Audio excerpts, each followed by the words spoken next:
What's going on, everybody, and welcome back to another episode of Casually Die Hard. I'm Damian. And I'm Ashley. And we're being blinded by the light today. Yes. There's no, natural light outside to filter in. So yeah, it's a little rough today. It's a little rough today. The lighting rig that we have is just a singular ring light. So yeah. It's not great. So, sorry. We gotta get a better lighting rig. But with that being said, we're back today with part 3 of our top 5 list. This is taking us forever to get through. I know, we talk too much. We really do talk a lot. But since that's happening, I wanted to tell a little bit of a funny story today about our dog. Because this bitch. So we are getting all of her vaccines and everything else done because we're trying to get her to go to a doggy daycare. Yeah. And we just adopted her back in December, so we're getting her all caught up and everything incrementally. Yeah. And oh my God, this girl today, something scared the shit out of her outside. She was petrified to go outside today. Yeah. Would not, and it was across the street. Something happened across the street. I don't know what it was, but petrified. When I say absolutely trying to run inside the house, petrified. And we needed a fecal sample.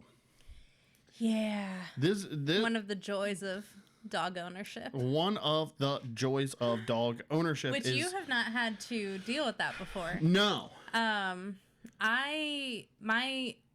old dog Pepper. Yes. When she was younger, I used to have to do all of this: fecal samples, urine samples. So. How do you collect a urine sample? You just hold the shit under while she pees. Oh my God. Yeah. No. It's not fun. No, that's not fun at all. That sounds horrific. I don't know if it's horrific, but you put some gloves on, you do what you got to do. There's a reason I don't have toddlers and babies and stuff. They pee on you. Fair enough. I never got her pee on me. Oh, really? Yeah. Never. No. You're the one doing the urine samples for Crazy then. Okay. Because I'll somehow get piss all over the front of my shirt. I feel like for her, she squats down so far. It's going to be hard. She gets low like Little John tells her to. That's true. Listen, she's... But so yeah. She was petrified, and so we've been trying to housebreak her because she is not housebroken. Yeah. We were told she was. Exactly. She's not. At all. The joys of dog ownership. So we've been trying to housebreak her, and for a while she was doing good. Now she's not. I don't understand what's happening. But so we laid down a puppy pad today, and we were like, because we had to get it. We couldn't wait anymore. We couldn't wait because next week is our meeting with the doggy daycare. Yeah. So we had to get it done. And we're like, fuck, this is not good. This is just not good. Yeah. And so we were like, you know what? Put the puppy pad down. Put the puppy pad down. I don't want to encourage this behavior, but we need this shit. We need this shit. Give me your poop. Give me your poop. I felt like Stewie when and Brian when they go to the dog world in Family Guy. I don't know if you know the episode I'm talking about. They go to an inverse dog where dogs own the people kind of thing. And Stewie takes a shit on a public park, and he goes over to Brian. He's like, pick up my poop. And he's like, I'm not picking up your poop. And then 2 cop dogs come up and go, hey, you got to pick up that poop. And so he goes, pick up my poop. But it felt like that because I'm just like, go poop. I need your poop. I know. So we had our breakfast and everything, and we leave the puppy pad down. She stays downstairs. She pees. Yeah. We're like, fuck. Fucking bitch. Just pee or just poop, I mean. The one time. The one time we're like, you need to poop inside the house because we just need you to do it. Yeah. She doesn't do it. Nope. So then we are right about to leave. And then she's sitting there. We come out of the bathroom after brushing our teeth and all that stuff.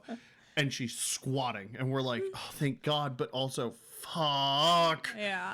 Because now we have to clean up the puppy pad. We have to spray underneath. It's a whole thing. So you got the poop. We got the poop though. So. And then we gave her medicine this morning. Yes, her med sandwich. Yeah, her med sandwich, which is cheese and sedatives. Yes. Because this girl, oh my God, is the most hyper girl I've ever met in my life.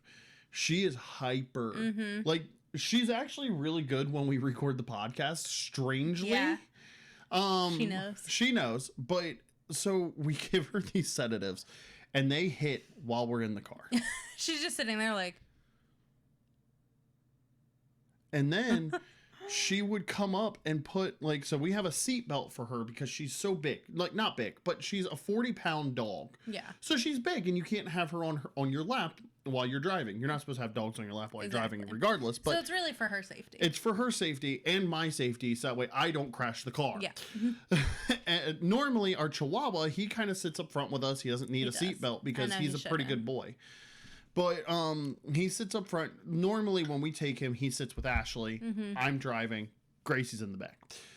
So we have her locked in on her seatbelt. Well, this bitch comes up and plops her body weight on our arms on the center console. So we're sitting here like this, and I'm driving. Her face just right on our arms, and it's full body weight. It's not, she's zonked. There's points in time where like her feet are on the floor of the car. And I think she's trying to get at stuff. No, she's just sitting there like that because she can't hold herself up in the back seat. Yeah. She's 2, by the way. She's not old. She's not dying. Like nothing like that.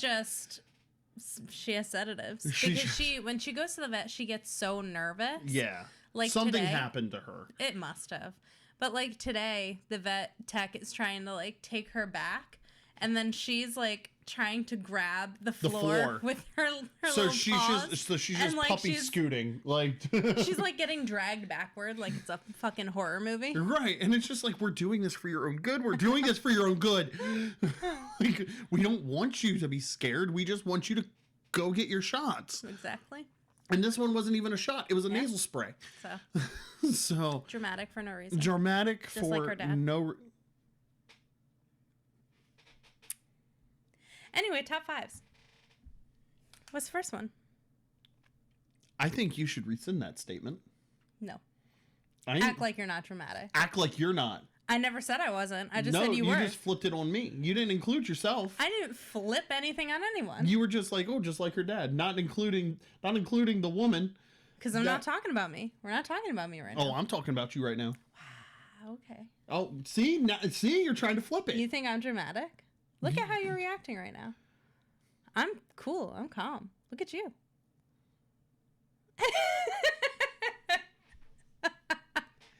This bitch. What? Oh. You and I'm going to start recording you 24/7. For what? TikTok. Nobody's going to see anything. Anyway, we're back to our top 5. Angel? Don't say baby angel. That makes this weird. It only makes it weird if you say it's weird. I didn't mean it like that, you weirdo. I know our life. You're making it weird. So we're back anyway. We're back on our top 5 list. Last 3, and then we're kind of going to discuss at the very end kind of a shift slightly in how the podcast is done. Yes. I gotta shrink a little bit, I think. I'm a little too tall. My hair's sticking up too high. There we go. There you go. I love how you're so far down. You're still taller than me. Yeah. Right. Yeah, my ass is like a good fucking like 6 inches below yours. Yeah. Yeah. Shorty. 5'2". I'm 6'1". All right then. You're short as shit. All right. So we're going to finish it off. The first one is going to be our top 5. Stop looking at my list. I'm not looking at your list. You're looking. Dramatic. You see what I'm saying? Top 5 favorite childhood cartoons. Yes. This one I have to adjust my order because I'm looking at it and I'm like, oh man, I have these completely out of order. But number 5, I'm going to start with a little TV show called House of Mouse. Oh, fair. This show, when I was a kid, was on Toon Disney. It wasn't even on the normal Disney channel. Yeah. It was on the cartoon one that became Disney XD or whatever the fuck it is. Oh yeah. Yeah, I think that's what became Disney XD. I think you're right. And House of Mouse was a 15-minute, like 2 15-minute episodes, but for some reason they were never like a 30-minute like SpongeBob is, where it's like, oh, it's 12 minutes. No, it was 12 minutes. A commercial break, and then the start of a next episode of House of Mouse. Yeah, it was weird, but it was like if Mickey Mouse owned a nightclub for all of the Disney heroes and villains and stuff. And I don't know, it was really funny when I was like 10, and then I kind of rewatched it as an older child. Did you? I did. I went back, like, it would be on, and I'd be like, oh, I'll watch that, and I'd turn it on. Did it hold up? It did. It was funny. It was actually funny. All right. So, and they don't have, here's the issue. Disney Plus. Put House of Mouse on Disney Plus. Yeah, why wouldn't it be on? That, Famous Jackson, none of those shows are on fucking Disney Plus. What are you doing, Disney? What are you doing? Fucking up. Like, I can kind of understand maybe the Famous Jackson thing because the guy kind of had demons and stuff, and if you Google him, you find that he was a very sad man, and it's unfortunate. But like House of Mouse. House of Mouse. That's like your thing. That is my thing. Not you, Disney. Oh yeah. Mickey is their thing. Mickey is their thing, and it is his house. Yeah. Fuck Damn. Mickey Mouse Clubhouse. Put on House of Mouse. Agreed. Over to you for your number 5. My number 5 is Gargoyles. Oh, so another Disney property. Yeah, I loved Gargoyles so much. See, I never watched it. Really? I couldn't, so it came out when I was a wee lad. Yes. And you were an older wee lass. That's true. Yeah. And so I do have a couple years on you. Yeah, so. you have like a year and a half. Calm down. But it's like, it's one of those shows that like, it was dark before I understood how much I enjoyed dark stuff. Fair enough. And I always knew I did. Yeah. Listen, my favorite movie ever is Labyrinth. Yeah. Oh yeah, we discussed that. We did. Yeah. So I knew I was a fucking weirdo. I knew I was a fucking weirdo as soon as I was able to comprehend shit. A lot of people love Gargoyles. I know. It's a good one. A lot of people love it's Gargoyles. So good. It's good. Yeah. No, I kind of want to like rewatch an episode or two. I mean, listen, we used to do it. So, like a year ago, we started waking up. Well, hold on. Yeah. Hold on. Let me put it this way. I woke up and made the executive decision that I was going to make coffee, breakfast, and then watch Batman the Animated Series. It was so... I love Batman the Animated Series to this day. And so I would wake up and I'd be like, yeah, like that's what we're doing today. And we did that for like 3 weeks straight where we just watched Saturday morning cartoons. Yeah. And I loved it. And like... We need to do it again. Yeah, we do. I love Saturday morning cartoons. Me too. Yeah, it's fun. But we're so busy. Me. Jesus. I know. It is not that bad. You got so much sleep last night. I know. I don't know. When I talk, I just yawn. You gotta breathe more. But I've also been so tired because, y'all, my real estate classes are done. Yeah. Hopefully. I took my test. I took my final exam on Thursday. It's Saturday right now. So I'm just waiting on my results. As long as I got a 70 or better. 70 or better. Then I passed. And I can take the state licensing exam, which very exciting. That is exciting. That's going to be fun. Yeah, but y'all, I've been tired. So if I yawn, sorry. But yes, go ahead. Your next one, number 4. So number 4 for me, I gotta do a little bit of reconfiguring. Number 4, Avatar: The Last Airbender. That is one of the very few shows as a kid that I would watch every week. I never seen it. I know, and that's absurd to me. I've never seen one episode because I didn't think I would like it. No, it's so good. Like, it is so good. That's what everybody says. The fight scenes in it are great. Like, everybody says I would love it. You will love it because it's like it's like a group of 3 people on a D&D adventure. You have the idiot, you have the child, and you have the smart person. Fair enough. Like, and that's how D&D is. You have the idiot, the child, the smart person. And like... That's true. And it's just it is so good. And a lot of the episodes, like, especially there's this one character, Uncle Iroh. There's one episode, The Tales of Ba Sing Se.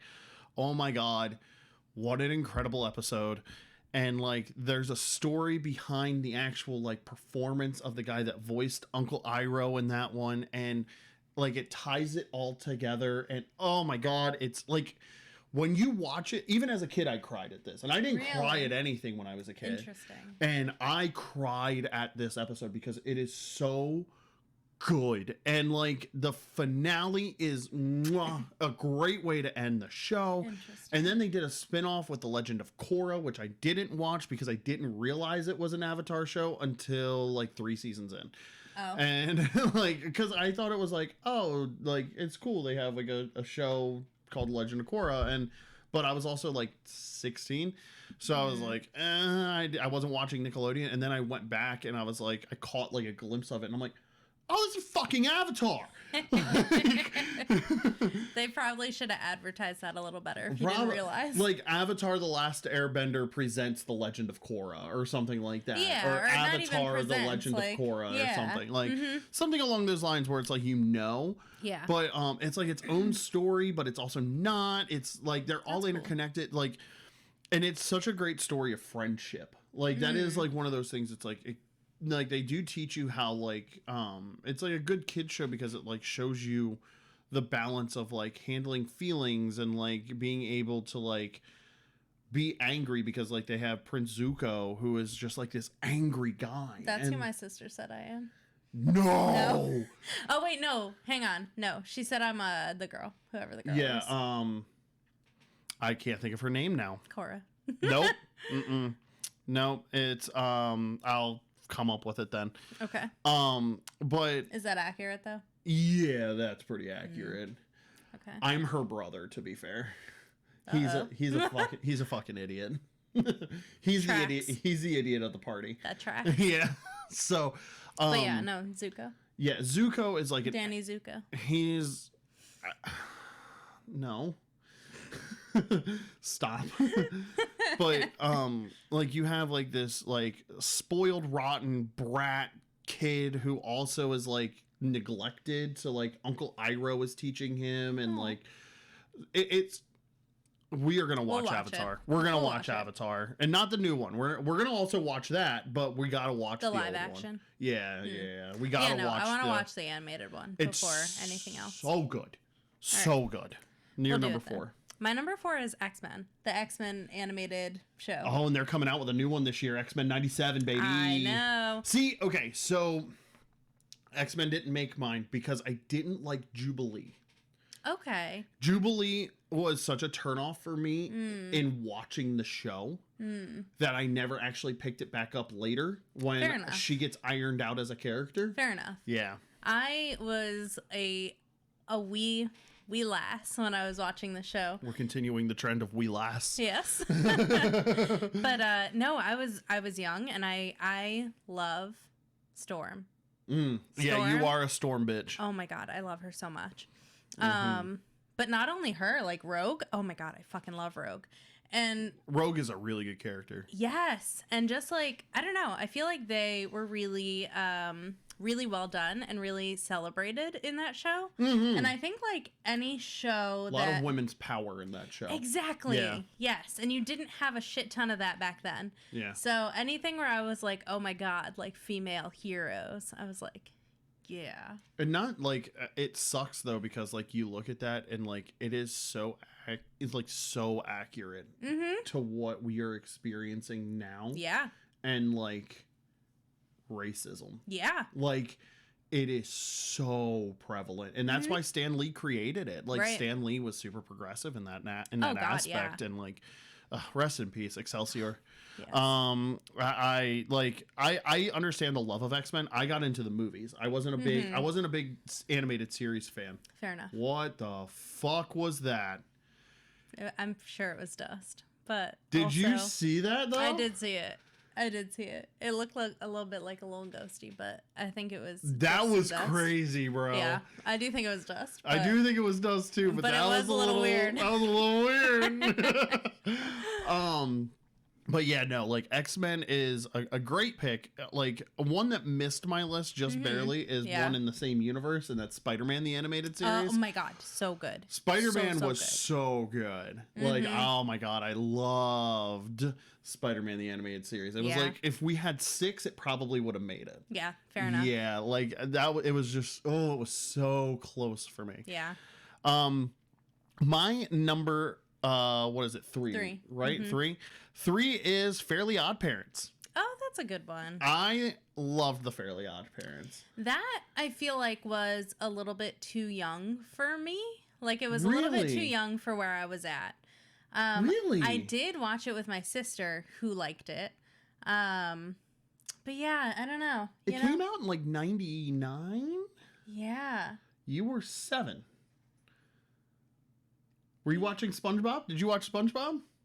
I did with my sister. Oh, you didn't watch it by yourself. I did.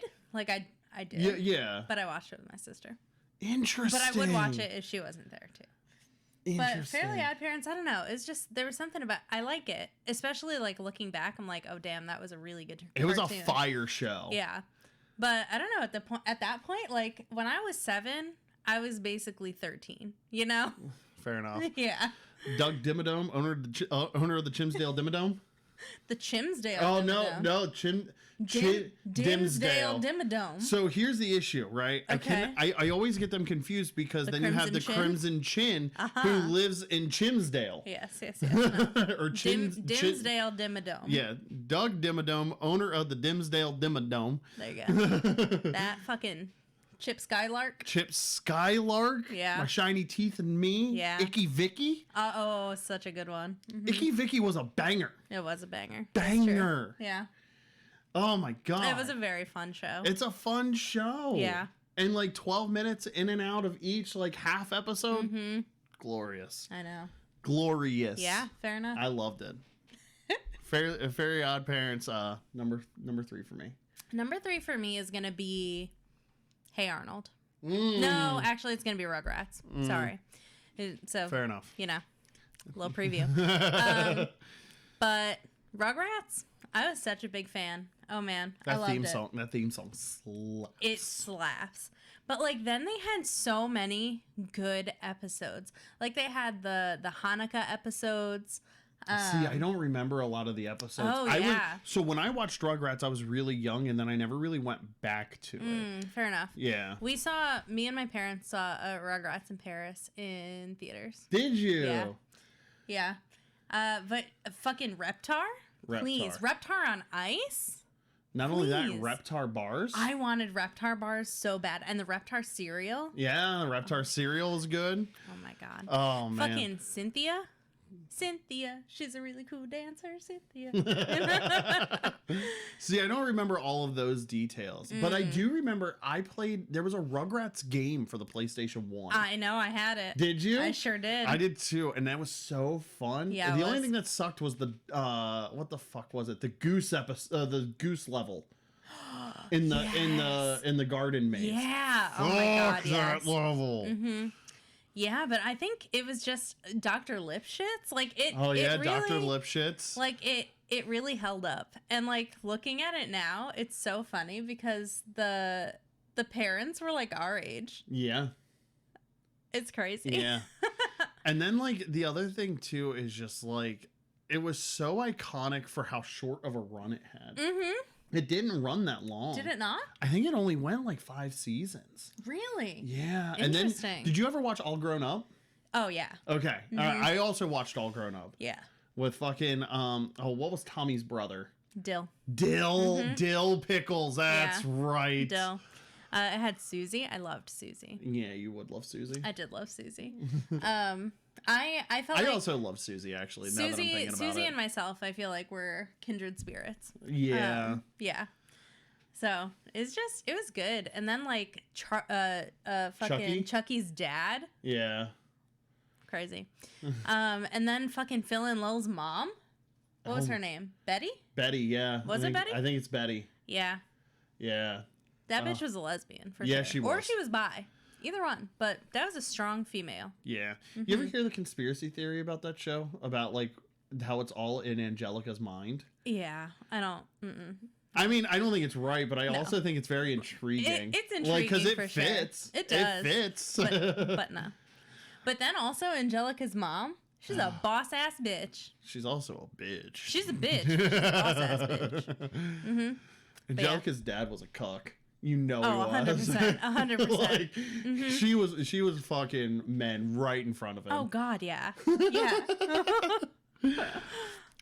Number 2 for me is going to be Scooby-Doo. I knew that was going to be on your list somewhere. Yeah. Scooby-Doo, where are you? We got some work to do now. Such a good show. And I don't mean just Scooby-Doo, where are you?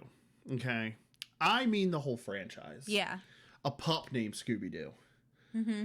Got Scooby-Doo and the 13 Ghosts. I loved that one. You got Scooby-Doo Home Movies. Mm-hmm. You got Scooby-Doo Where Are You? Yeah. You got even what was it? Where Are You, Scooby-Doo or something? Or not? No. What's New Scooby-Doo? What's New Scooby-Doo? I will say, looking back, it's a fucking banger show, and I will fight everybody on it. That's a great show. Mystery Incorporated, the new one that came out when my sister was a kid, fucking still a banger. You know, even the live action movies were incredible. They were so great. Good. They were so good. And you know what? Matthew Lillard? You know Please. what? Here's what I'm going to say. All up until that dumbass Scoob movie that they tried to release in like 2021 without Matthew Lillard as Shaggy. That was dumb, and you're stupid. Shaggy. He is Shaggy. And also, that new Velma show. Go fuck yourself. I tried it. It's not good. Fair enough. It's not good, and it's not a Scooby-Doo show. Fair enough. But, also, Scrappy's a good character. Yeah. People don't like him. Well, like, he's annoying as hell. No, he's a good character. He might be a good character, but he's annoying as hell. You leave Scooby alone. I tried to convince Ashley that we could get a Great Dane and a Chihuahua named Scooby and Scrappy, and she wouldn't let me do it. I will absolutely not get a Great Dane. No. I love them so much, but they don't live long enough. Yeah. Yeah. Not for me. No. I will find a brown dog at some point, and it will be named Scooby. I am holding fast to that. All right. All right. Over to you for your number 2. My number 2 is Hey Arnold. Yeah. It's a good show. It was a great show. Listen to me. The episode where fucking Mr. Kakashka learns how to read. Oh, what a great episode. My God. So good. So good. So good. Arnold's grandma. She's a boss. I love her. She's great. Yes. I love his grandfather too. Oh my God. The one where they go and they save the turtle from the fucking... I don't remember this aquarium? I don't remember this one. Oh man. Hey Arnold is Stoop like... Kid's afraid to leave his stoop? Oh yeah, Stoop Kid is afraid to leave his stoop. I feel like it really kind of hit on some things that you wouldn't really pick up on then. No. You know? And you wouldn't like that. Yeah. And then you have Chocolate Boy. Oh my God, yes. Pigeon Man. Pigeon Man? Oh my God, I loved Pigeon Man. My question is, was Pigeon Man based off of the real life of Mike Tyson? What? Because Mike Tyson loves his pigeons. I don't think so. Unless Mike Tyson is a homeless man who takes care of his pigeons on the rooftop of an apartment building in New York. I mean, outside the homeless part, that's what he does. Yeah, but it's not the same. Like, there was the one where the Rat King stole like his grandpa's watch or something like that. Yeah. And he had to go into the sewers. Mm-hmm. It's such a memorable show. And it is a memorable show. I rewatched it as an adult. I wanted that attic. Oh my God, his attic was awesome. Oh my God, yes. But yeah, no, I watched it again as an adult and I still liked it. I have a question for you. Okay. Do you still remember the school that he went to? PS. Because I do. 118. Yeah, PS 118. bitch. Mm-hmm. Yeah. PS 118. Yes. Oh my gosh. The one where he thought his teacher was flirting with him? Crazy. I don't remember that one. There was this whole thing where like his teacher kept talking to her other like teacher friends about like Arnold, and she's like, oh my God, I love Arnold, like Arnold's so sweet or whatever. It was her fiance or her boyfriend or something, but he like showed up to her house because like she's like, oh, Arnold's coming over for dinner, and he's like, oh shit. That is such like a kid way to look at that though. Too. Yeah. Helga's parents, that broke me. that was a tough. It's like it's a tough watch looking back on it now. Her and Olga. That was her sister. Olga. Yeah, I know. I'm saying them and her Olga. Aunt. I thought you said her aunt. No, her and Olga. Yeah. Like that whole thing of like their relationship and like it slowly gets better. Yeah. Because like Olga commiserates with like Helga and like it's like, this is why I left. Right. Like they had some heavy shit in there. They did have some heavy shit. And it was good. And they also had a rightful police case.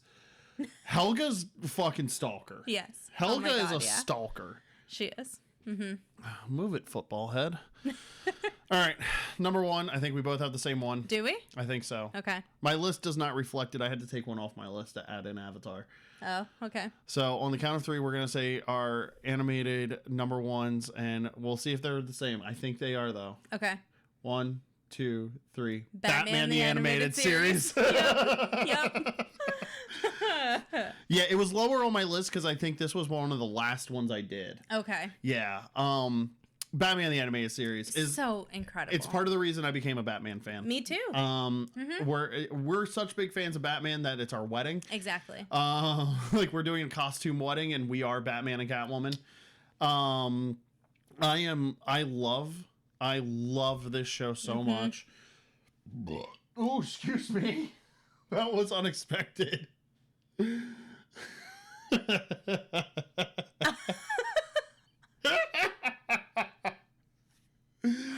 Oh shit. That was out of nowhere. That was like an RKO, baby. Oh like God. It RKO'd my throat. Jesus.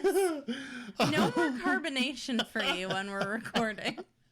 It's just seltzer water. Oh my God. Oh shit. Anyway, Batman the fantastic animated show. series. Kevin Conroy, Mark Hamill, the voices of my childhood. Yes. And then like growing up, like obviously now I'm doing like voice acting and stuff and voiceover work, and like now it's like, oh my God, like I as an adult understand so much more of why I love them, and like I respect their performances and like just how much they actually meant to me growing up, to being like, oh, this is actually something I want to do. Like and it's not something I realized I wanted to do until I was like later in life.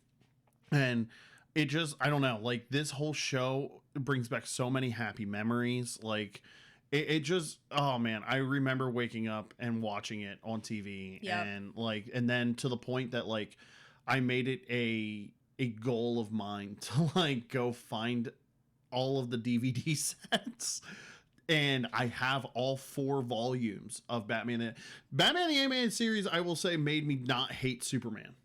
Fair enough. Like I guess that's I fair. don't like Superman as a whole. No, bad. But it also helped me understand that like Superman is more than one dimension, and like, oh my, like I don't know, like it led into like the adventures of Batman and Robin. Yeah. Oh my God, what a fantastic show. It really is. It's so good, and like you were saying, like just the vocal performances are so incredible. Mark Hamill is one of my favorite actors of all time. I love him so much. Obviously, being a Star Wars fan. Yeah, that's Luke my guy. Skywalker. Yeah. But as the Joker, to me, that's his best character. He's the best Joker to me. Like like non-live action, live action or non-live action to me. I think Jack Nicholson has him beat. I love Jack Nicholson so much, and he's definitely a second for me. But Mark Hamill, I think that he captures the character so well in that performance. No, he does, and like I think the only way that this gets beat is if like they ever do a movie with Willem Dafoe as the Joker. Oh my God. Willem Dafoe looks like the goddamn Joker. Like I love Willem Dafoe. I also do too. But no, there was nothing else that was gonna be there. No. The one I took off my list was Rocket Power.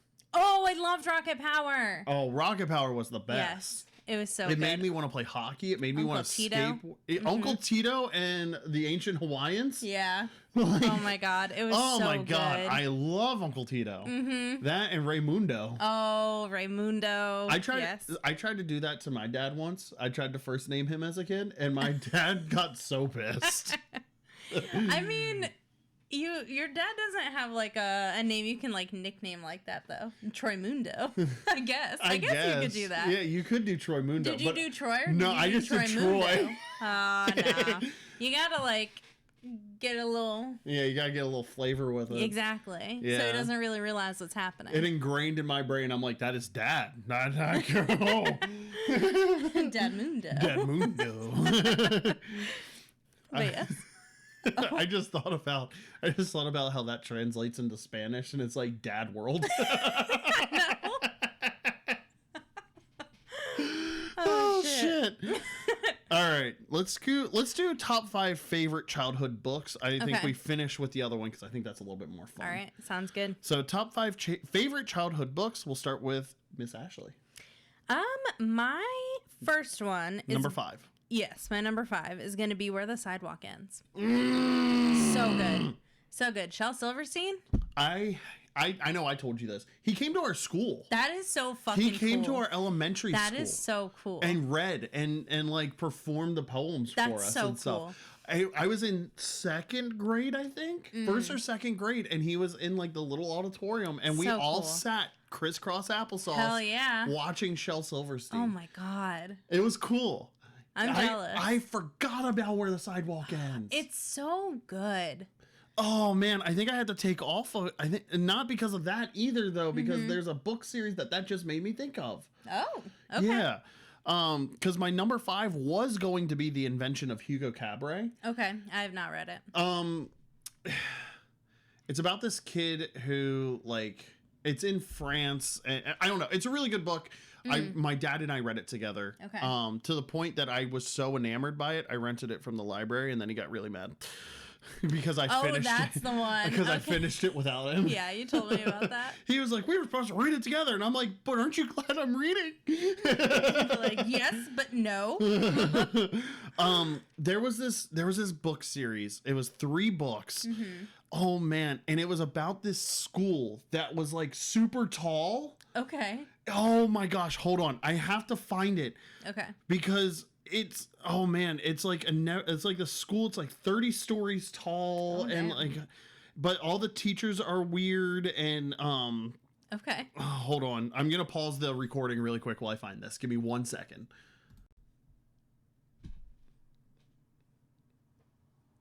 Okay, so I found it, and it's called the Wayside School series, and it's sideways stories from Wayside School. Wayside School is falling down. Wayside School gets a little stranger, and Wayside School Beneath the Cloud of Doom, which came out in 2020. The first book came out in 1978. Holy shit. It's by Lewis Sacker, who I believe wrote Holes.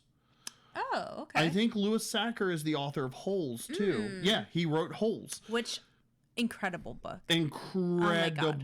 So good. Incredible book. And you know what? I think it was only enhanced by the movie. Yeah, I think so too. There's so many movies where it's like, this sucks. The book is so much better. Holes? Holes is not one that. Of those. But also this, I love Shia LaBeouf. Yeah, well, as an actor. As an actor. I think he has a lot of trauma. I think it's more than that. Well, I don't know. All I know is that he's a little insane. Yeah, but there was like some accusations. Oh, really? Yeah. All right. Well. All right. Well, I don't like him for that, but yeah. This book, it was like all about these teachers that were like different, had supernatural powers, and the janitor had supernatural powers. That's and cool. Like there's supernatural elements about the school too and stuff, and like it's like the perfect thing if you're not ready for Goosebumps yet. Okay. Kind of thing. Goosebumps needs to be on my list. It wasn't on my list because I loved Goosebumps, but I didn't like dive into Goosebumps. Oh, I did. No, I read a few books. Like there's a couple books that stand out, like Night of the Living Dummy. Yeah. And Don't Say Cheese or something like that. Say Cheese and Die. Say Cheese and Die, thank you. And then Say Cheese and Die again, and then there was a couple good ones, but like I didn't like into it. I did. But these ones I just you brought you brought up that, and I was like, "Oh shit." Yep. So you're number 4. My number 4. My number 4 is going to be Where the Wild Things Are. Again, like it's a good book. It is. It's so good for a kid's book. And like I think more than anything, it's just like the memory of like my dad reading it to me. Like he would do like voices and like do the whole thing, and like it just, I don't know, it was memorable. Yeah, no, I get that. I get that. Number 4 for me is Green Eggs and Ham. Oh, very good. Yeah, that was the book I learned to read with. Oh. Yeah, okay. That was the book I learned to read with and stuff. So I love Green Eggs and Ham. We had a Green Eggs and Ham day. Oh, we did too. Oh, you did? Where you actually had green eggs and ham? Yep. Oh, yeah. It was great. I remember that very vividly about kindergarten. Did you guys, this is unrelated but also related. Did you guys, like, during Thanksgiving churn butter? I think we did. We did. We made butter. Yeah. It wasn't during Thanksgiving, though. So, okay. Here's a difference for where we grew up. Oh, right. I grew up in rural PA. Royal. Rural? I know. That's not what it sounded like, though.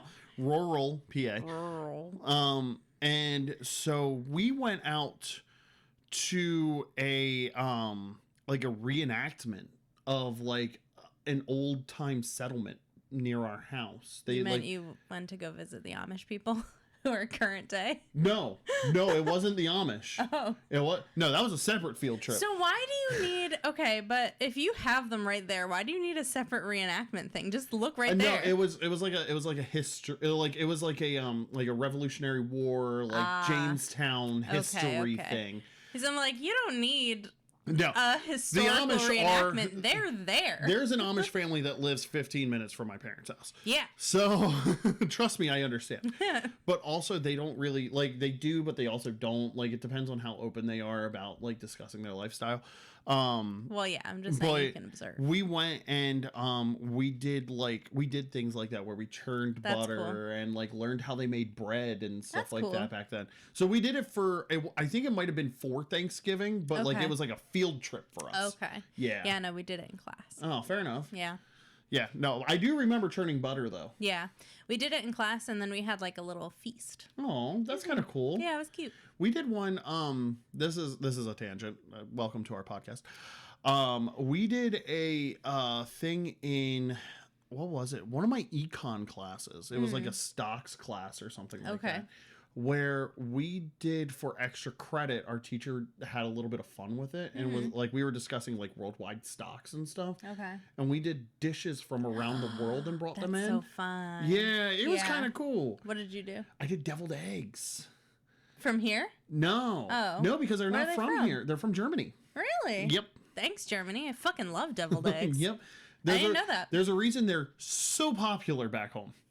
Pennsylvania Dutch. That makes a lot of sense. Which actually comes from Pennsylvania Deutsch. Yeah, it's not Dutch people. It's German people. It's German people. But a lot of people don't know that. Really? Like, even people that are Pennsylvania Dutch don't know it's German. They're like, I'm Dutch. Yeah, no, they automatically think it's not German, but it's because colonizers and stuff like that could not say Deutsch, like the English colonizers. Yeah. So they said Dutch. Interesting. Yep. But yeah, no, thank you, Germany, for your eggs. Thank you, Germany, for your eggs. So fucking good. Yep. Oh my God, I love deviled eggs. They are very good. I like eggs, okay? I will not eat more eggs than when a deviled egg is in front of my face. If there is a deviled egg platter, you better take it from me. You need to... I will have stinky farts for 5 days. That's my deviled egg platter. Yeah. You try to take one. I love deviled eggs. I love deviled eggs. They are so good. So good. Anyway. So we are on number 3 for you. Yes. My number 3 is gonna be. I think it's gonna be the Harry Potter series. Fair enough. I didn't read them as a kid. I read them like later in life. Yeah. Like later as a preteen teenager. Yeah, I read them as a child. And then as they came out. And yeah, it meant a lot to me when I was a kid. It really, really got me into reading. I always loved reading, but it really got me into sort of that independent, like, I can't wait for this book. I'm going to read it all night and not go to sleep. Yeah. I remember my dad, because I read all of them. I read the first 3 when I was in later elementary school, like 5th grade. And then I didn't read them again until I was in high school. Oh. And I read the first one all the way until the 6th one. I did it in like 3 weeks, like of just nonstop reading at my house. And I'm a slow reader. Shut the fuck up. I don't know. People judge slow readers. Weird. Great reading and out loud in class, though. I was a baller at that. Let me tell you the anxiety. I hated when people couldn't read. Me too, because they're sitting there and they're like, it's like, read it ahead. You know what paragraph you have. Yeah. Read it ahead. Yeah. So that's one thing. Like, great out loud reader, but I'm a slow reader. I like to really, I have to reread things because I don't comprehend it the first time. I'm not a great out loud reader. Really? I stumble the fuck over my shit. I don't know why. I do now. I think it's from the head injuries, but maybe. I can read in my head just fine, but then when I'm reading, if I'm reading out loud to someone, I fuck that shit up. Yeah, I do now. I do now, but I didn't. Yeah. I used to just kind of blaze through it. I don't know why. But I remember my dad getting me book 7 the night it came out. My dad actually went. So we had a place called Borders. Oh, I miss Borders. I miss Borders too. I didn't know if that was like a PA thing. I didn't know we had Borders. I didn't know if it was localized or not. So my dad went to Borders the night it came out. Yeah. And got it on the midnight release. That way I had good. it. Like, I look back and like I know I've probably mentioned it here once or twice on the podcast. Me and my dad had a really good relationship, and then we didn't, and then like now we really do. And like it's so crazy to me, like some of the stuff I look back, I'm like, wow, my dad like really tried. Yeah, like shit, my dad loved me. And there was one time I had to tell this story. This one time I was like, did I ever eat with my dad? Yeah. I was like, you were like, it wasn't, did I eat with my dad? It was, did my dad feed me? Yeah, did my dad feed me? and it was funny because like I don't ever remember really having dinners at my dad's house because we were always at my grandma's. Yeah. So I'm like, did my dad feed? And I'm like, well, no, he did. Yeah, there were times we ate, but I'm like, ooh. Like, no, and then you're like, oh wait, no. It took me a second. He did because Grandma did too. Like he did, but also Grandma did too. And I remember that's why more. I'm not remembering my dad feeding me. But back to the Harry Potter thing. I had started reading it, and he goes, I was reading book 6. Oh, it pissed me off. I was reading book 6. My dad grabbed it the one night before book 7 came out, and like looked at the very last page and read the last chapter. And he goes, hey, Dumbledore dies. I'm like, you dick! You dick! And then he saw how mad it made me. Yeah. And then he's like, I'm really sorry. Why did you do that? Because I don't think he really knew how attached I was. Because I will say my dad tried really hard to get me to read as a kid. My dad said there's nothing more important than being able to read. I would have looked at him and been like, I'm never reading again. Thanks. But until this point, I didn't read. I really didn't read. So why would he do that and ruin it? Because I don't think he thought that I was invested. I think he thought I was just reading it to read it and like not invested, like just to say that I read it kind of thing. Gotcha. And like there's the little sweet baby. Stretchy girl. Yeah, she's a stretchy girl. Oh, there she is. Hello. Hi. What you got to say to the people? What about your favorite book, Miss Gracie? I don't read. No, I can't read. Okay, all right. That's understandable. Being a dog and all. Sweetheart, you got to get down. Thank you. Just like, No, I don't. I don't have to get down, my parents. But yeah, no, I have very vivid memories of reading Harry Potter and stuff. Yeah. And like, I don't own all the books. They're right here in this closet. Oh, are they? Yeah, all I have of them? all of them. Oh, I see. Yeah. I don't have 6. I have, I was given a big, oh like a yeah, trunk you as have a a gift. trunk. Yeah, Yeah. you have one of like the collector ones. Yep. That's right. I remember seeing that in there. Yeah. Number 3 for me is, I don't remember it well, but I do remember reading them and loving them. And it's the Boxcar Children. Oh, okay. Yeah, I don't remember what the fuck it's about, but I remember them being like one of my favorite books to read. Yeah, I don't think I read that. Really? Yeah. I think that's one of the ones that I skipped. Yeah, see, like, we had them all over our library, like our little classroom library. My teachers always had the Boxcar Children in it. And it's a story about 4 orphan children not wishing to live with their hard-hearted family, it looks like. Grade school, or it's their hard-hearted something. I don't know. But they're 4... Wow, I didn't realize it was that sad. Yeah. They create a home for themselves in an abandoned boxcar in the forest. They eventually meet their grandfather, who is a wealthy and kind man, although the children had believed him to be cruel. The children decide to live with the grandfather, who moves the beloved boxcar to his backyard so the children can use it as a playhouse. Oh, Grandpa Papa. Oh. That's sad. So sad, but also so sweet. I know. I didn't know that. Yeah. Oh, it's from 1924. Holy shit. Jeez. I really liked, in a similar vein, I loved The Babysitter's Club. It didn't make my list, but yeah. I read so many of those books. Fair enough. Yeah. I was just seeing what our dog was doing. I was too. She likes to get into things. Yeah. It's an understatement. But yeah, so that's my number 3. Nice. I just remember reading them all the time. Yeah. And I think my mom bought a couple of them for me too at one point. Okay. Yeah. Number 2 to you. Number 2. As you suppress a yawn. I know. Listen, y'all. I'm tired. I don't know what to tell you. But my number 2 is going to be a book called Who's in Rabbit's House, which I don't know if people are familiar with it at all. No. But it is a book. Let me look it up. My dad used to read it to me all the time. You guys also have to remember, we're recording this 3 weeks after we made our initial list, and we didn't think about research. Why would I have to research this? Well, I'm just showing you what it looks like. You're showing me what it looks like? Yeah. Oh, okay.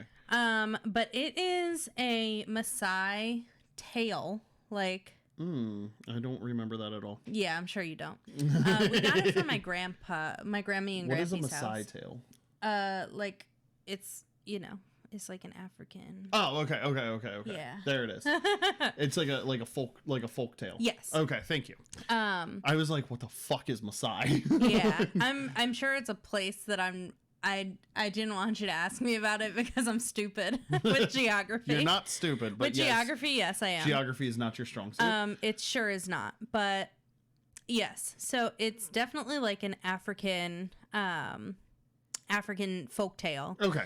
And so basically it's like there's this rabbit who can't get into her house. Her house is locked. Okay. And she's like knocking on the door and she's like, let me in. And then whatever's inside is like, oh, I'm the long one and I won't let you in and like I'll do whatever. And then she has like all these different animals come to try to help her. Yeah. And then it ends up being like something not scary.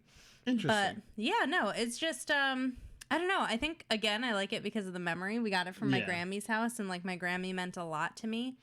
And like my dad reading to me was always my favorite thing. So yeah. Yeah, I didn't really have as I was growing up, my parents didn't really read to me. My dad did for a while from the Bible. Oh. It was like an illustrated version of the Bible. It's because those are some good folk tales. But like I remember really loving that book though too. Like I loved like when he would read from the Bible to me and stuff like that. But like we also weren't like hyper religious either, so like it was a little weird. I don't know. I don't know. But anyway, my number 2 is The Big Friendly Giant. I never read that. I never seen the movie either. Oh, it's a really good one. Is it? Yeah, it is good. He himself as a human, Roald Dahl is not, but yeah. Like you have to go back and like his family has been like very apologetic of him. But like he had some good books like the BFG, Charlie and the Chocolate Factory, like those kinds of books. Like, and the BFG for me, like we read it in library class. If you guys remember that, I do. Oh my God, yes. I used to be a substitute teacher, and I substituted for library classes before. Oh really? I loved library class. I thought it was gonna be fun. Those kids were fucking monsters. Yeah, kids normally are. Which, like, it's different when you're substituting in the classroom because, like, you have things there to, like, be like, okay, fucking stop. To guide you? Yeah. Library class, they go nuts. Yeah. Oh, my God, they go crazy. We had, if you don't think your kid is a monster. Check their library class. Check their library class when they have a substitute. But also, like, we didn't ever have substitutes for library class, I don't think. We had we had multiple librarians. Oh, okay. Yeah, we had like 3 librarians. I substituted for a library class in my old elementary school. Oh. Yeah, where there was one for my brother's class. Oh. Yes, and then we got home. Was he a hellion?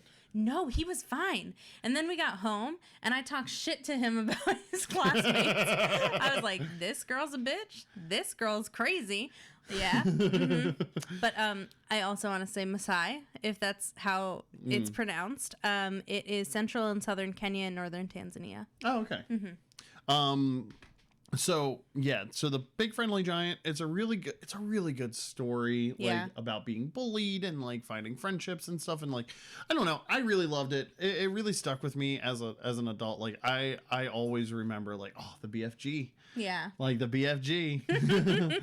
Now for me it sounds like Big Fucking Giant, but Big Fucking Giant. Big Fucking Giant. But yeah, so yeah. Number one for you. Number one for me is a series of unfortunate events. Oh, see, I didn't read them until I was in like middle school. I read them as a child. And fair enough. My God, I loved them. They are great books. Those were ones that I really like. I would sit down and just binge an entire book. And then I was like, I need another one. I need the new one. I need another one. It is a really good book series. Like that's when I started realizing that I really liked like the darker kind of stories and stuff. And that's when I think my love of fantasy kind of started. Like and Harry Potter, because like they're very fantastical worlds. Yeah. And like obviously like Series of Unfortunate Events is set in like a more modern telling, but it's also like with a twist. Yeah. Like there's a little bit of like fantasy to it and like and stuff like that. And like I loved it. I thought they were great books. So but like good. For me, I didn't really read until I was in high school. Right. Like end of middle school into high school kind of thing. Yeah, and I was an avid reader from the time I could read. Fair enough. Yeah. My number one is the Magic Treehouse series. Okay. I loved those books because like that's where I kind of started my love of history. Oh, okay. Because they'd go back and like just revisit all of these important like historical events. Like there was one that sticks out to me. They were in a chariot race, and like that's cool.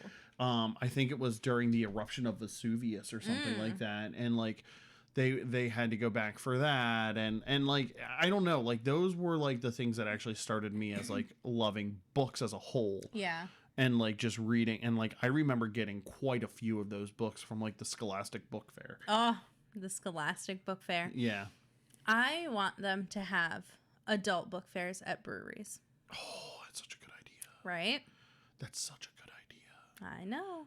Oh, we should contact some of our local breweries about it. We should. It would be like, yo, listen. I would. Oh my! I would go. I would spend all my money. Yeah, like on beer and books. And on beer and books, baby. Yeah. Like that, or like at a library hosting like a book and beer fair. Yeah. Like a book and beer fest. Not a library, but like a bookstore. Yeah. Like something like that. Oh, I know. That's a good idea. We should contact people. TM. So yeah, so our last one, and this is probably the one that I had the most fun putting together. Yeah. It is my top 5 favorite fictional worlds. We invest so much into like media, and like right now I'm reading a really good book called Kings of the Wild that I'm loving, and like it just kind of makes me think like, oh man, like what are the ones that like really pulled me in and like held me in, like like a really good book and like a really good series and stuff, and like transported me into that world. And I guess I'll start with this one. Yeah. My number 5 is a very obscure one. It's a genre of books I've recently gotten into because of my boss at work. Okay. And it's literature RPGs. So it's played out like somebody's playing a video game, but in a book. And they have like all the stats, and like you get to see this person level up, and you get to see how they handle conflict and stuff like that. And it's actually kind of like a really unique genre of the fantasy realm. And this one is one of my favorites. It's Dungeon Crawler Carl. It's pretty much if you take Hunger Games and you put it into like a fantasy setting, with different levels. It's such a unique book. And like it incorporates a lot of like pop culture references and stuff, but it's also like people from our world. It's what they call an isekai, which is like somebody from our world gets transported into a different world. And so like our world gets taken over by aliens, and then they have this competition to see how far down into the dungeon you can go, and all the levels get harder and harder and harder. And it's like reality TV show based too. It's, I don't know, it's really weird. It's very Truman Show meets Hunger Games. And the comedy in it is fucking amazing. And the characters, like, I can't wait for the next book. Like, they're still releasing books, and I'm very excited about it. Like, Matt Dinniman, hurry the fuck up. I'm just so ready. So yeah, I love it because I can like actually visualize it in front of me as I'm like listening to it in my earbuds and stuff. Yeah, fair enough. I think my number 5 has got to be Gotham. You know, it's number 5. That's my number 4. It's number 5 because it's. I don't want to be there. Exactly. I don't want to be there. I don't want to live in Gotham. No. Unless I really am Catwoman, then I would want to live there. No, I don't want to live in Gotham. I want to live in like fucking No Namesville, Kansas. That's true. So that way I can just get away with everything. That's, like, that's a good point. I don't want to live in Gotham. I also don't want to get away with stuff. I'm a good noodle. Yeah, but Catwoman's a burglar. Yeah, but what's Batman gonna do about it, fucker? Like. I mean, now, yeah. Yeah, exactly. So, sure. Wow. What? You want Bruce Wayne? Interesting. It depends on who's playing him. Anyway. Fair enough. Yeah. Can't argue there. No, but it's like, I don't know, like it's close enough to real world, but it still has like those fantastical elements. I just like it. Yeah, no, Gotham is my number 4. It's part of the same reasons, but like I also love just the characters in Gotham. Like Batman is my all-time favorite hero. We've discussed that. But like the Robins have such a unique story, and like the lore behind the Flying Graysons, and then you get into like, you know, Alfred's lore, and like you get into like the Joker and the Riddler, and like all of the characters the villains are great. And like to me, I feel like there's just such a deep connection for me because it's like the first world that I experienced. Yeah. That like it just holds me down in Gotham, and it's so grungy and dingy and dark and grimy, but there's so much life in Gotham, and like there's a lot of life that happens around it, and like I don't know, like I just find it a very unique setting. I agree. Yeah. So you're number 4 then.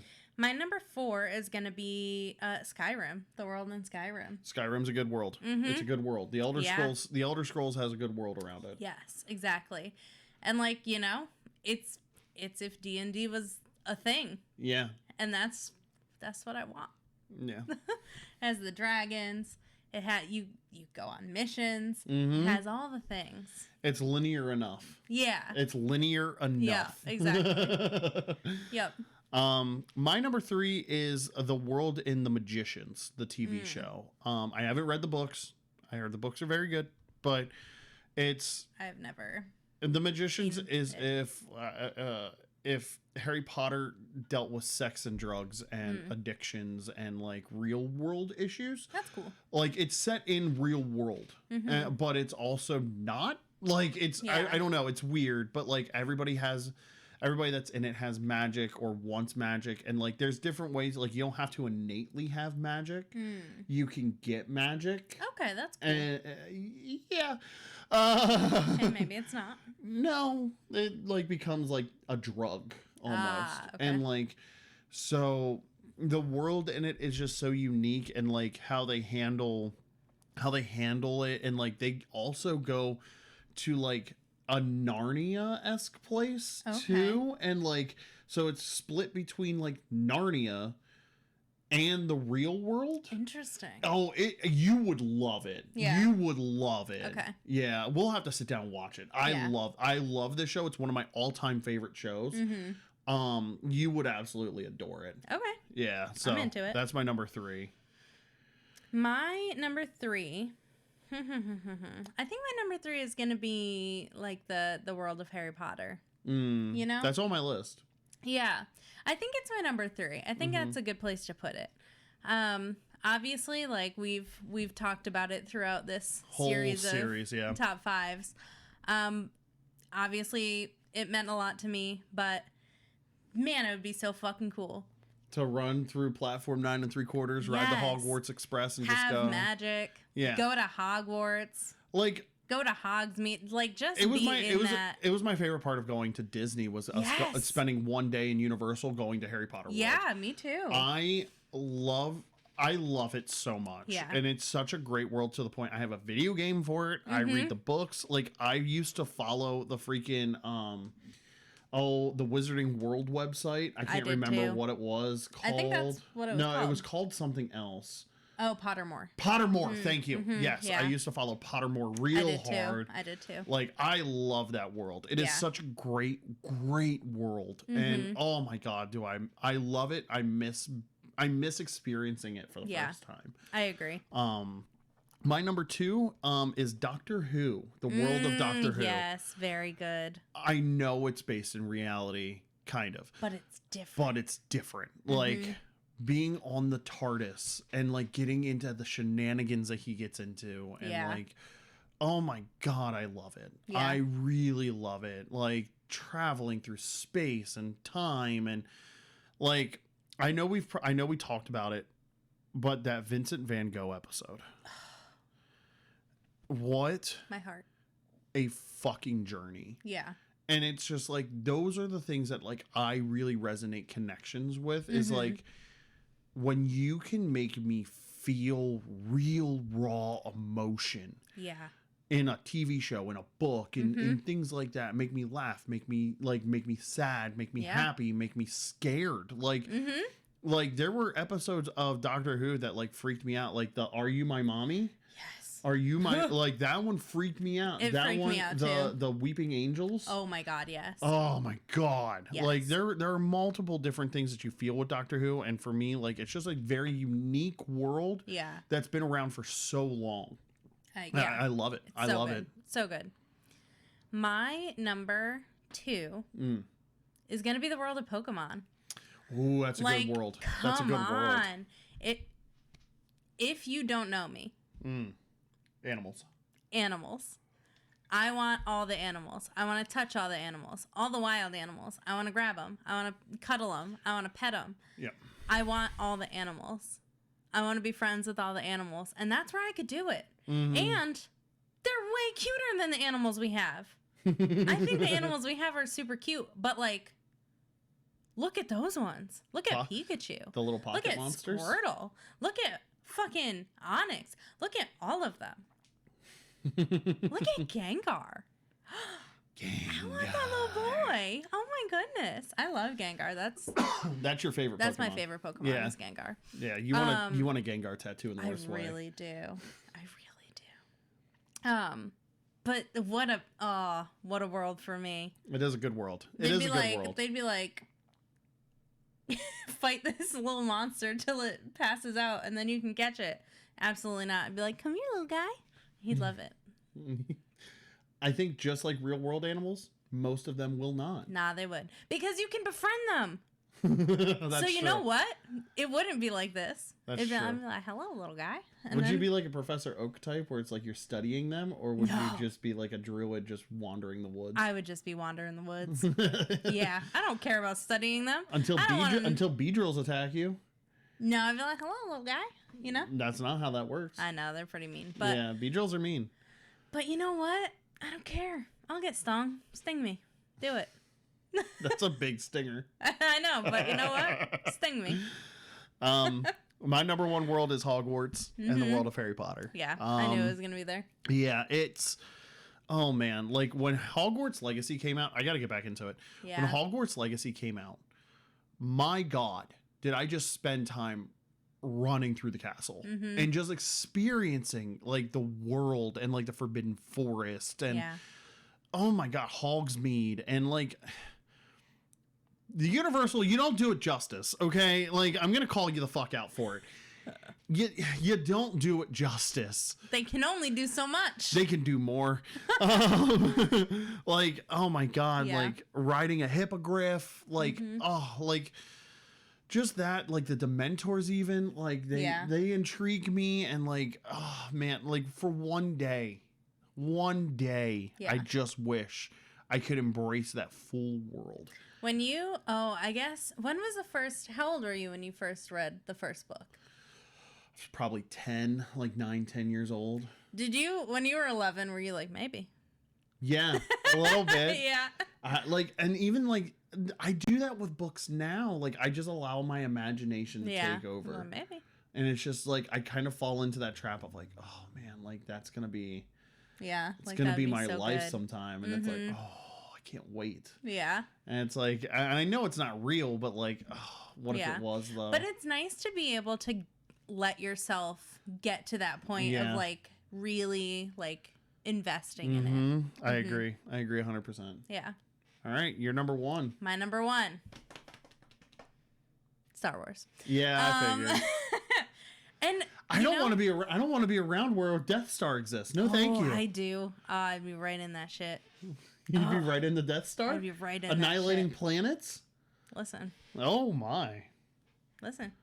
I love Darth Vader. I know you do. I don't know what to tell you. But yeah, like, but he don't love you. He would. No, he doesn't. Act like he wouldn't. He wouldn't. He loves Padme, and she's dead. Nothing exists anymore. Yeah, but I would make it happen. You like sex too much. No, you couldn't. Fair enough. But like, there's so many worlds within the world. There's so many different planets to go to. It's very rainy all the time, though. No. Like, a lot of the planets have rain all the time. Some of them. But like, even within like the newer things, like the Mandalorian, like obviously the world is the same, but like you see different elements. Planets and different places, And there's just, there's so much. And then to be able to like travel through space and go to the different planets, I just love that. Yeah. No, I mean, the world itself is a great world. It's just and also like, Darth Vader. I would not want to live there. I would. No, not me. No, fuck that. That's too much. Fair enough. But like, also, like, what if you were a fucking Jedi? That's dope as hell. That's dope as hell. But that's such a small number. I know, but still. Well, let us know what your top 5s are. Go back through, comment. Yeah. Come on. What are you doing? Why aren't you interacting with us? I'm legitimately curious. Please. We are curious. But so we're gonna go forward and discuss really quick one of our ideas for the future of the podcast, because like we're all over the fucking place. We're all over the place. Like, we know it. We know it. And we know like some of this stuff isn't your guys' forte. We get it. Mm-hmm. We get it. We're doing stuff that we think is fun. But also like we need to do stuff that you guys like. But also we need structure. We do. We're way too unstructured. We're so unstructured. Do you see how many tangents we go on an episode? Which is fine. Yeah, no, I know. The tangents will stay. I was going to say, I don't want to put any false pretenses out there and make people think that we're not going on tangents, because we will. That's what we do. That's who we are. That's who we are as humans. That's why you're here. That's why you're here. You love it. You know you do. Mm-hmm. You know you do. But anyway, so we've realized that you guys love the episodes where we do the reviews and the Reddit. And so I think that's kind of what we're still going to do interviews. Like we're still looking to do interviews. We still want to do interviews. So that is something that we are going to still continue with. But they will not be the main source of our channel. Our channel is going to be mainly Reddit and reviews. What did you just get? So my sister, all right, tangent. Sorry. Yeah. Not sorry. My sister just sent me a message and said that her boyfriend, Minkle, just said that Timothy Chalamet and Ezra Miller look the same.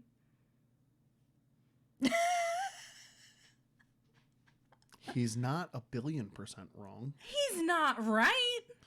I'm not saying that they look the same, but I do see structural facial similarities. Okay, they both have it's the strong high bone structures, but they don't look the same. No, they don't look the same, but they're definitely not like completely separate. I think they're separate enough not to make that statement. They are separate enough not to be the same. Yeah. But yes. I could see like distant cousins. I guess. Like kind of thing. Like I could see it.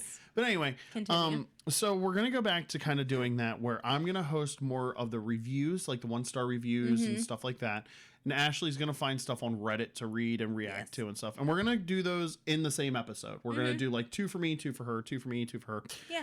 Half and half. Half and half. And we're just trying to like... Arnold Palmer, baby. We're going to be the Arnold Palmer of review and Reddit podcasts. Yes.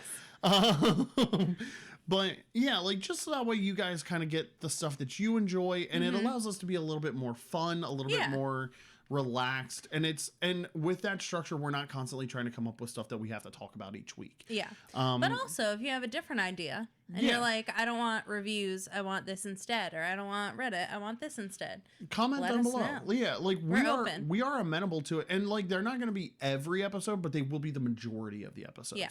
We will have ideas where we're like, oh shit, we want to talk about this. Yeah. But we also want to make sure that like you guys are getting the most bang for your buck watching us, and we're putting out content that you really do enjoy. Yeah. So and also we need structure. We need structure really bad. And like we need to hold ourselves. We thought this free flowing podcast idea was going to be a good idea. No, it's not.